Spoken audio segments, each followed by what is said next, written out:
We've all got a big decision to make about who leads the UK for the next 5 years and about who has power and influence in Westminster.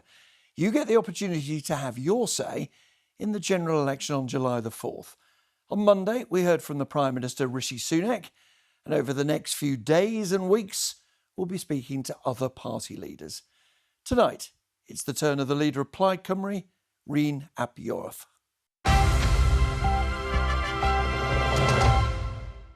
Rhun ap Iorwerth, welcome. Thank you for joining us. My promise at the start of this interview, and all the interviews I'm doing with party leaders, is that what you say is going to be broadcast in full. We want to give you the chance to make your pitch to the people whose votes that you want to have on the issues that our viewers, our listeners have told us is important to them. And I simply ask you do your best to answer them. And to be clear, you've not had any advance warning of what I'm going to ask you. Not at all. It's lovely to be here in your front room, Nick. It does feel rather like that, doesn't it? Now, look, it's a year just since you've been leader, not quite a year in truth. And the first thing many people may have heard of is that you worked with the Tories, you worked with the Liberal Democrats to bring down the Labour First Minister of Wales. Is that telling us whose side you're on? Listen, we owe everything to the people of Wales, and everything that we do on behalf of the people of Wales. It's not a matter of building alliances with other parties. And on the issue that you mentioned now, we have a scandal in Wales currently of the like we've never had since the advent of devolution.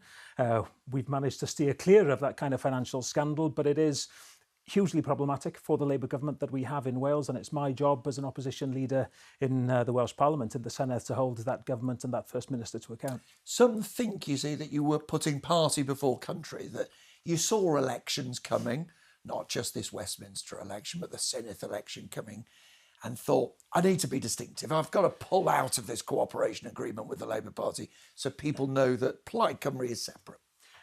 I think it's clear that some people would like absolute distinction between political parties. Actually, in the story of Welsh devolution, no one party has ever had an overall majority, and parties have to work together in all sorts of different ways. You will have Labour and the Conservatives working together on committees. You know, we've been in coalition, Lib Dems have been in coalition. We've been in a cooperation agreement with the Welsh Government for the past couple of years because we go into politics to get things done. What happened when the First Minister came in, he showed a change of direction, change in attitude towards the kind of radical things that we were trying to bring in through that cooperation agreement. Then there was the scandal on top of that. Too many distractions. It was time to go our separate ways. And will you carry on until you get rid of him? Can you get rid of him? Well, yeah, we absolutely made it clear after the vote of no confidence last week that he should have resigned. You know, somehow the First Minister says that, you know, it wasn't a binding vote. I don't think Mrs Jones or Mr Williams or anybody else in Wales can see a difference between a binding vote and a non-binding vote. When a Parliament expresses its view, as we did, the right thing to do would be for the First Minister to stand down. This is Labour's call, this one. Let's talk about the wider issues, if there are bigger issues, of course, in this Westminster election. And first and foremost, when you hear the words Plaid Cymru, you always add the words the Party of Wales. Now, what does that mean? It means you want Wales to be independent. You want to leave the United Kingdom. So if you got your way, it's a big if, how soon might it happen? The way I put it quite often is I would become, I would have Wales become independent tomorrow, but it's not about what I think. My job is to get people interested, intrigued, curious about what independence could mean. And I have no doubt, I believed it all my life, that if we are to remove those shackles of child poverty, the economic stagnation that we've suffered in Wales, we have to take the levers of change into our own hands. But at the same time, we're not at that point quite yet, so we're within a UK system where, in this election, for example, we make the case for fair funding for Wales, so we can make the right decisions around public services and growing the economy and so on that can lead us on a more positive trajectory. With you, but on independence, you used to put a date on it. Your party used to put a date on it. I think I've got it here, actually. Here we are. This is the last manifesto that was produced by Plaid Cymru. a referendum on independence by 2026. Shall I? Yeah. Is this gone? Does this get ripped up? You can keep on tearing if it's a date. We're in. Yeah, All right. There we are. 2026 is gone then. But what you cannot tear up, if you've got some sellotape to put it back together, Yeah. is that absolute belief that I have that we cannot fulfil our potential as a country until we take that step. And what's fascinating now, we had this report that you'll be aware of by the Independent Commission on the Constitutional Future of Wales. Government published, commissioned report, led by Rhun Williams, ex-Archbishop of Canterbury, and Professor Laura McAllister, eminent political scientist, saying there are options for the future of Wales. We can stay kind of as we are with devolution. We can have a federal future, not really easy with the size of England being what it is, or we can have independence. All absolutely viable. And it's just about expressing our desire as a nation, whether we want to really reach that potential, take on absolutely the risks of independence. But the risk that we have now in being in the UK is that child poverty continues. Economic underperformance You've got a lot of work continues. to do there, haven't you? With the public. I mean, I was looking at the polling. Now, on the one hand, you'll say to me, around about a third, I think, is the highest of the Welsh population have supported independence. But when you say, what's the most important issue for you? You give 3 choices. Do you know where independence comes? But independence isn't 15th on the list of policy priorities. I don't want to make you miserable. It's only 5% put in the top 3 policies, and it comes behind, just wait for it, comes behind the don't knows. But Nick, that assumes that independence is just an end in itself, and that we just want independence for the sake of it. Independence is there in order to do those other things on the list. It's about providing better healthcare. It's about growing the economy. So all these things are intertwined. Let's do a couple of questions on independence, and then we'll move on to those subjects that are obviously critical for you and for this election. If there were independence, would there have to be a trading border with England? Because you've condemned those when it comes to Brexit. You don't like Brexit. You want us back, Wales back into the European single market. Are you seriously saying Wales becomes independent and there's a trading border separating out Swansea from Swindon and Bangor and Birmingham? Yeah, and the answer to that, do I want that kind of barrier? Absolutely not. We actually put in some fascinating evidence by academics to the Independent Commission on the Constitutional Future of Wales that looks at borders. Wales already controls its own borders. We did during COVID, for example. So there is a border there. What you want to make sure of is that border is absolutely free in terms of trade and people. So many people cross that border all the time. But the one thing that's really important to note, I think, independence isn't about breaking up the UK. Independence to me is about building up new relationships between the countries in the UK. I think many people watching this will agree with me, actually, that the UK doesn't work particularly well now. Well, let's redesign it. That's my call. You sound a bit like Boris Johnson, though, aren't you? Goodness when he was me, asked how's about that? Brexit, he said, oh, don't worry, it'll all work out, be fine. There won't really be borders. I remember sort of ripping forms. He told people to put the forms in the bin because they've been. We've all seen what happened with Brexit. We've seen what's happened in Northern Ireland, where there's 2 sort of trading relationships. Absolutely. And talking about Brexit there, what we had was the worst possible kind of Brexit. I didn't want us to leave the European Union, but we could have left the European Union in a much tidier way that didn't destroy the trading links that we had with Europe. That's why my party wants customs union membership, single market membership, and I find it devastating that the Labour Party, that used to agree on these things now, because of its lurch to the right, won't even talk about it. If the rest of the UK were not in the single market, you'd be like Ireland, agonising about border trade. There's no question that I think the whole of the UK would benefit from being within a customs union and a single market. And you know what? I think the UK will go there. But the thing is, Wales will always have those close links. England is obviously, I mean, it seems strange saying it. It's so obvious. It's our closest friend, our biggest trading partner. And we want, for everybody on both sides of the border, for it to work smoothly. It's as simple as that. It's a while before you have to work these things out. But just for interest, would the King survive as head of state of an independent Wales? It would be up to the people of Wales. I'm a Republican, and I've spoken publicly about that. But I'm more interested in the political development of Wales. Let's move on then to those big policy choices, because you're not arguing that you're going to be in government in Westminster, but you can have influence. You can be a voice for the people you represent. One of the issues you might be asked about is immigration. Now, you've been very open that you're not comfortable with a lot of the political debate on immigration. You've talked about Wales being a country of sanctuary. What do you mean by that? A country of sanctuary essentially is about living up to our international obligations. We are signed up, the UK now, to playing our role in offering sanctuary to people who suffer because of war, for example. The rhetoric that we're hearing around the immigration issue in the UK now seems to say that we should not be applying those international obligations. Expressing our desire to be seen as a nation of sanctuary quite simply just says, yes, we will do what we should do under international law. It's as simple. Does it mean that Wales should take more people? I mean, there's 95,000 people on an asylum backlog. Would you welcome many more of those coming into Wales, making their home in Wales? Well, I think what we need to do is, we need to recognise that we need some immigration. The vilification of migrants en bloc does no service to our health and care sectors, the economy that need them. What we need absolutely is it vilification if you simply say you think the country can't cope with the number of immigrants coming in legally, not across the channel, and if you say, well, look, last year, it was roughly 2 times the population of Coventry that moved in. But one of the problems hostile? One of the problems that we have, Nick, of course, is the sheer disaster of the way that UK governments have dealt with immigration and allowed the backlog to grow to the extent that it has. And leaving the European Union has made it much more difficult to have those constructive discussions and programmes in place between us and European partners in order to look at the migration issue.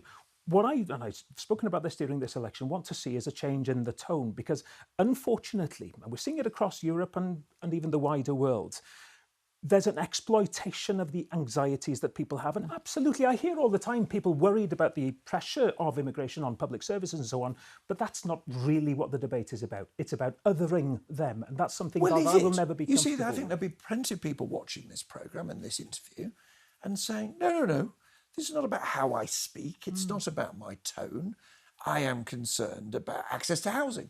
I am concerned about access to public services. Exactly. Waits for GPs or problem getting a school place. And they'll say you're slightly in denial about that. And in fact, that's exactly what I am saying, that where there are pressures, and the pressures on our public services, Nick, exist quite separate from the issue of migration. We know that our public services aren't currently sustainable because of cuts in public services that have been implemented by UK government. But rather than blame migrants for that, and of course we need rules around migration, why don't we look at the way UK government has allowed the degradation of public services to happen? Lower immigration? Or not? Well, to be honest with you, if we had proper procedures and application processing, the issue would be able to be dealt with much tidier. And of course, I still don't know. Is it lower or not? And of course, this level of immigration. Do you cut it from 600,000? Do you cut it from 200,000 net migration? I look at this from a Welsh perspective, and frankly, we need people to work in the hospitality sector, people that aren't able to come. Currently, we need people coming into higher education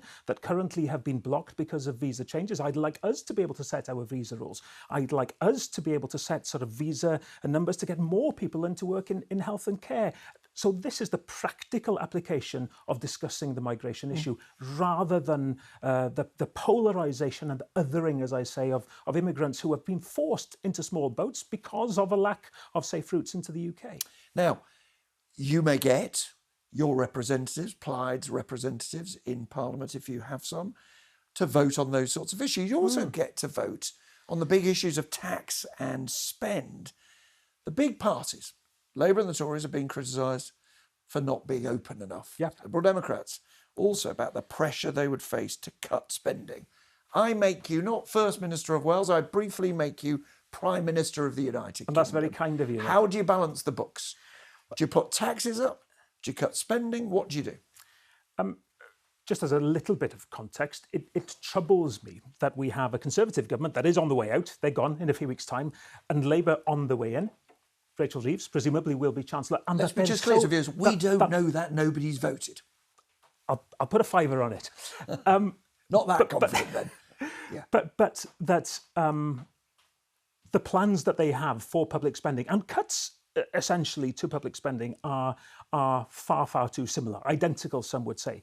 I want to have that honest debate. I want us to recognise, first of all, that taxes is a good thing. Tax is a good thing. We need taxes to be brought in order to pay for public services. Now, the kind of decisions that I would make in that position would be to absolutely not add burden on people who are on low or middle incomes even, who have really been struggling because of the cost of living crisis, because of Trussonomics and the crashing of the economy and mortgages going up.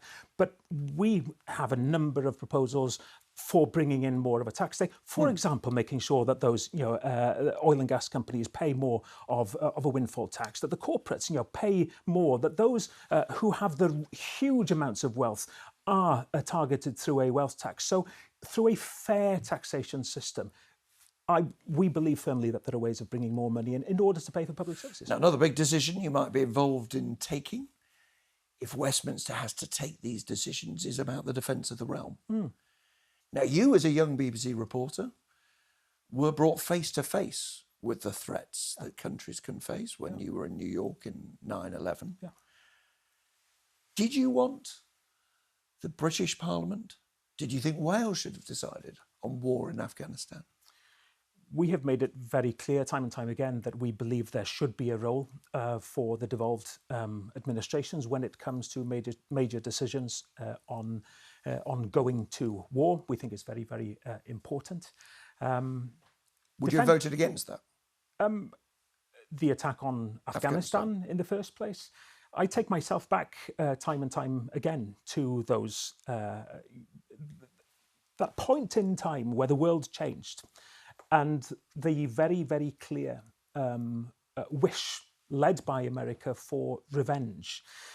Revenge is dangerous, and I firmly believe that is the case. Of course, military action had to be taken against people who were harbouring the kind of terrorists that showed what they could do in New York and elsewhere. So there was a case for war in Afghanistan? Well, I think we have to come back to this issue of what exactly is it that we're targeting and why we're targeting. I ask you, as you know, the people who know the history of Plaid Cymru will know it's had a history of support for pacifism. Not everybody has.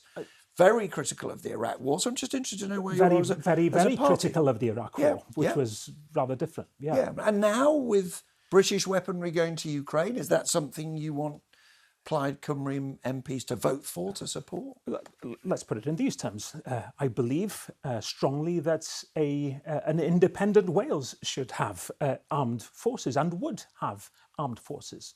I believe that the UK, as it stands, should have well-funded armed forces. You don't believe in the nuclear deterrent? I don't believe in investing £200 billion now in the renewal of Trident now, because in defence terms, we surely should be spending that money on strengthening conventional forces and on protecting members of those armed forces when they leave and who have so many troubles with homelessness and mental health and so on. But it's important that we build all services for the 21st century, and that has to include defence, I think. We talked about nuclear. One quick question on nuclear back at home.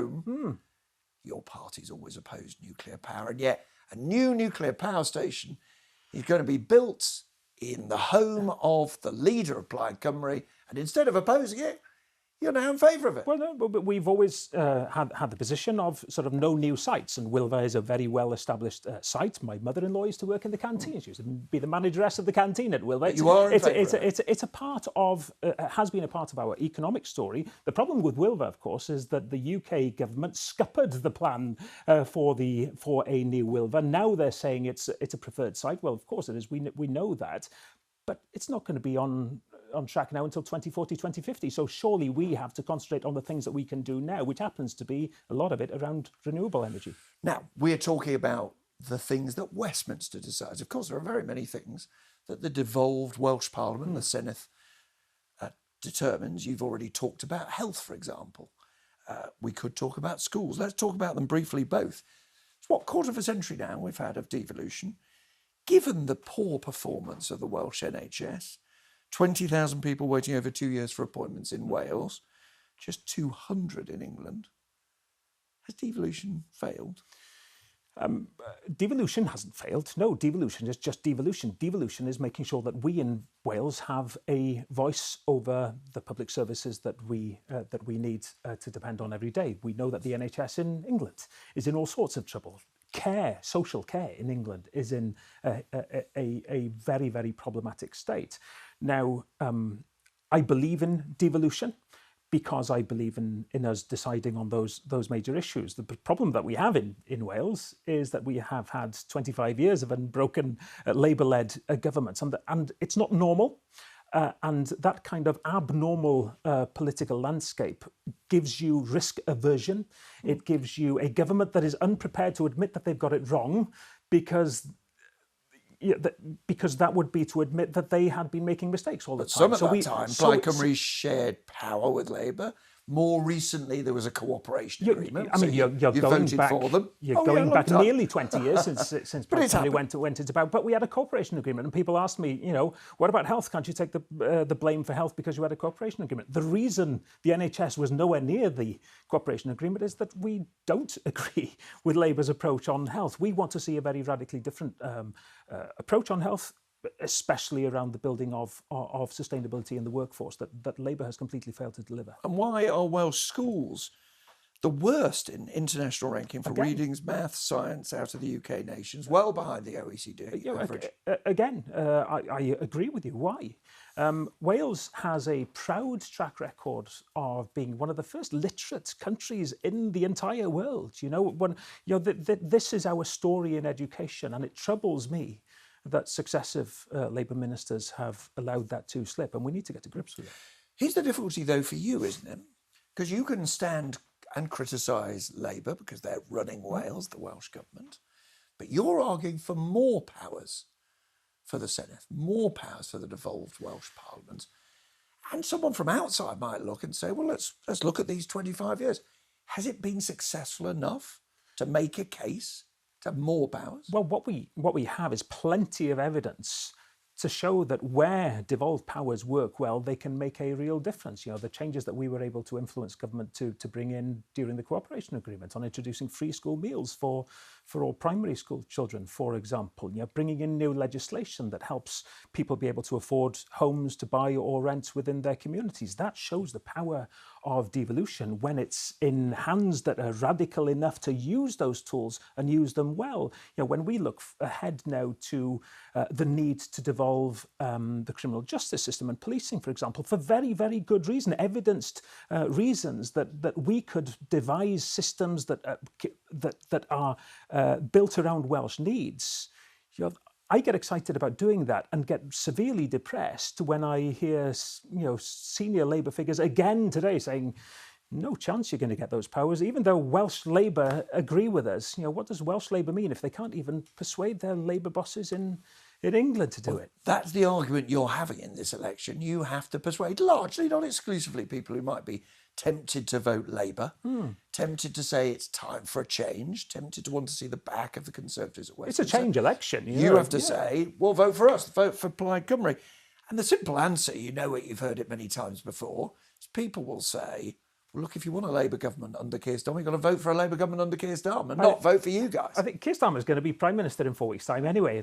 You keep saying this, but nobody's voted. But I think, having covered politics for long enough, I think the evidence points in that direction. But he will become Prime Minister, regardless of how Wales votes. And that's a key factor for people to consider in Wales. Yes, there will be change, but what kind of change would you like it to be? Would you like a huge Labour majority that allows them to act with impunity and allows them to continue to do what they're doing now, which is to ignore Wales completely? Or would you actually like to ensure that there's plurality of thought and ideas and energy in the Houses of Parliament through Plaid Cymru MPs who will make sure that Wales is not forgotten, that Wales will always be on the agenda rather than have one or two extra They're very Labour prominent MPs. Labour MPs who represent Welsh seats, Nick Thomas Symonds, Joe Stevens, who would be at the heart of a Keir Starmer government.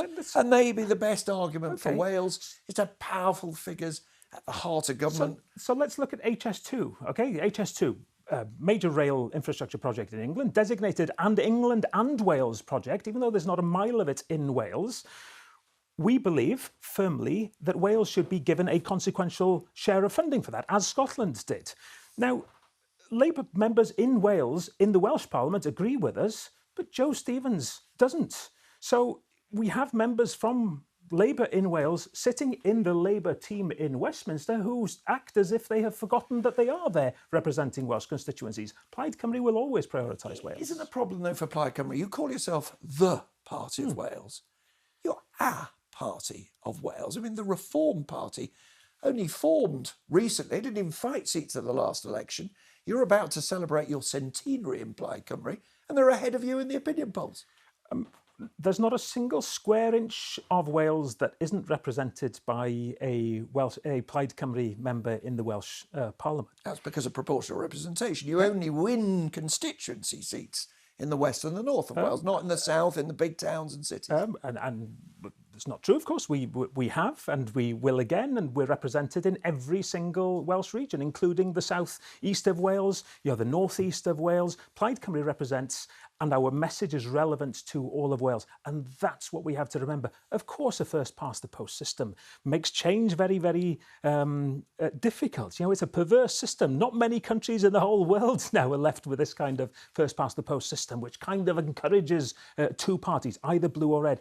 It's not about blue or red when it comes to the kind of representation that you want. A lot of people think Plaid is the Welsh language party, not the Party of Wales. Well, I think one thing that I'm very proud of in Welsh politics is that the Welsh language has ceased to be a political football as much as it would have been in the past. We need to build consensus for the Welsh language, and that's why every political party now, thankfully, has far more positive policies towards the Welsh language.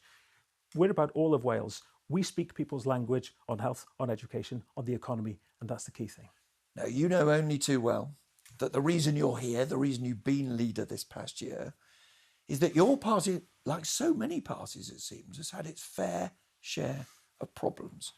There was a review into misconduct that found, and I quote, a culture of harassment, bullying and misogyny. You were deputy leader at the time. Did you do enough? All of us have to ask ourselves, did we do enough? And I've put my hands up from the very beginning because, and I was asked this question on Women's Hour this morning, did I see something? And the answer I give always is, I'm not going to say, no, I didn't see anything, even though it's tempting to say that, because it's the fact that we aren't or weren't looking out enough for the problems in the party that led us to where we were, as so many other political parties and organisations found themselves in. But this was our time, and we took it seriously, and the parties changed. And you think you can rebuild trust? It's up to other people to decide that. I'm confident that change has happened. Thank you very much indeed for joining us tonight on Panorama. Now, we're speaking to 7 party leaders ahead of the election. On Friday, I'll be joined by the leader of the Labour Party, Sir Keir Starmer. That's at 7:30 on BBC One and BBC iPlayer. Thanks for watching.